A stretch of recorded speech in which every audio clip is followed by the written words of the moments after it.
Hey guys, you get a little bit of an extra mini episode dropping this weekend. I just had a little bit of a Friday pondering, and I'm really interested to get other people's opinions and insights into it. And I just want to have a happy weekend and try to give somebody a break.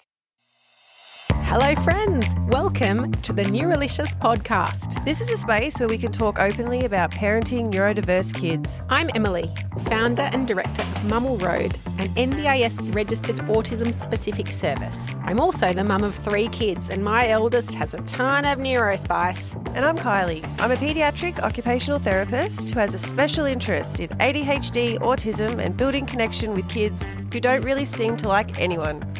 We are the brains trust you need. And we hope the Neuralicious podcast helps you learn a few things and feel not so alone. So settle in for another episode on Neuralicious.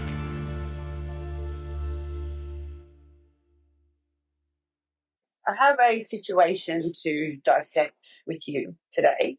Yesterday, I was talking to a prospective client, and they mentioned to me how their life's really stressful at the moment and work's really stressful, and they were speaking to their manager, and she was in a moment of vulnerability said, "I'm just having a really hard time at the moment. Like, life's just really hard for me." And her manager replied with, "Everyone's life is hard." It made me sit and ponder quite a few times since then about the concept that everyone's life is hard. I agree that everyone's life is hard, but there is a certain privilege in being able to choose your hard and being able to ask for support from people and having the village around you, which I know we speak a lot about the village. And I just really thought that that is a really poor management skill in devaluing somebody's hard. Because this morning I had a steadily difficult morning, like every morning, getting the kids ready for school and trying to keep everybody motivated, and everyone's a bit tired, so they're all asking me for something small, but that's 3 small things that then makes a medium thing. And then last night I asked the boys to take the rubbish out and put it on the curb, and they didn't hear the last bit of the sentence and just took the rubbish out. So when I woke up this morning and walked outside, the garbage bin hasn't been emptied, and now the garbage bin is overflowing, and it's just another task that now I need to work out how to get rid of the rubbish because I don't want it sitting there for another week. And I was like, hard is varied, because there are people out there that have neurodivergence themselves, and then they're raising kids that are neurodiverse or an intellectual disability, and that impacts all parts of your life. Because the job that I am doing now, I absolutely love. Like, I could just, if I did this job before kids, I wouldn't have the insight of having kids, but I would have so much time to dedicate to these families. And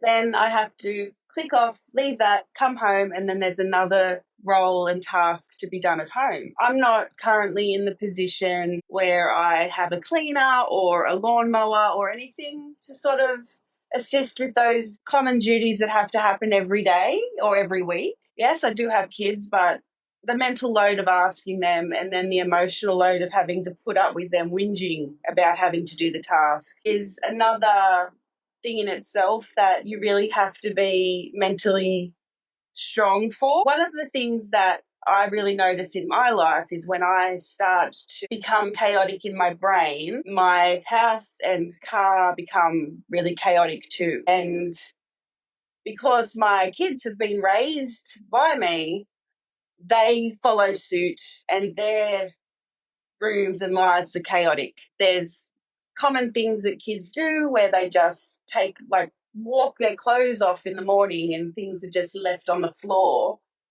And then it just becomes sort of invisible to them that it's even there. And that's another thing that you have to do of asking them to pick it up. I understand that that's how you learn, but that all those little tiny things demands on my cognitive load. And at the end of the week, I'm just really cooked.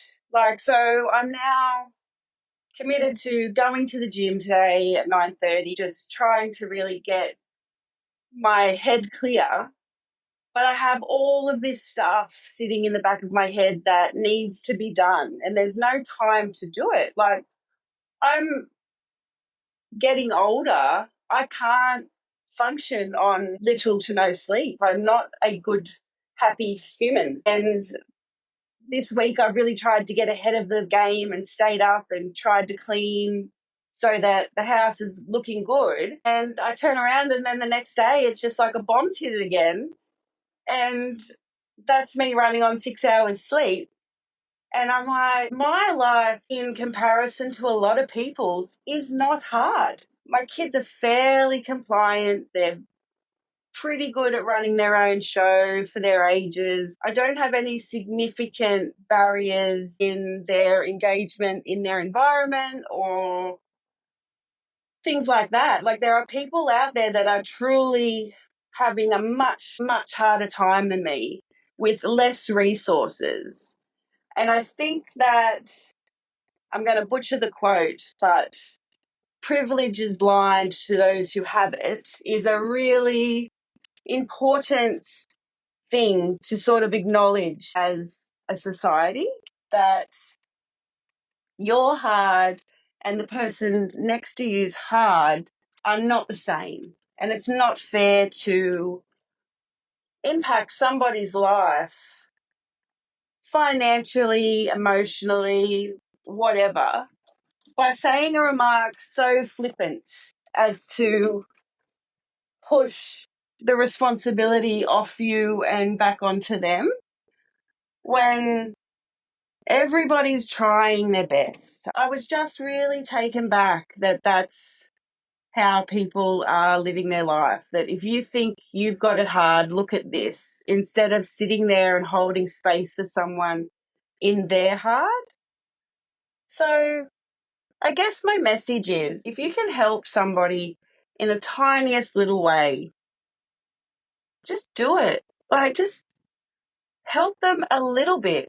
Just take that little load off and don't do it as a transaction. Just do it because, let's just live in this pay it forward situation, because you don't know how much that's going to help somebody. Just somebody stopping for a minute and seeing them in their hard. And just let them have a little bit of a bitch. Just having a bad day. Let's just give everybody a little bit of grace, I reckon. Have a great day.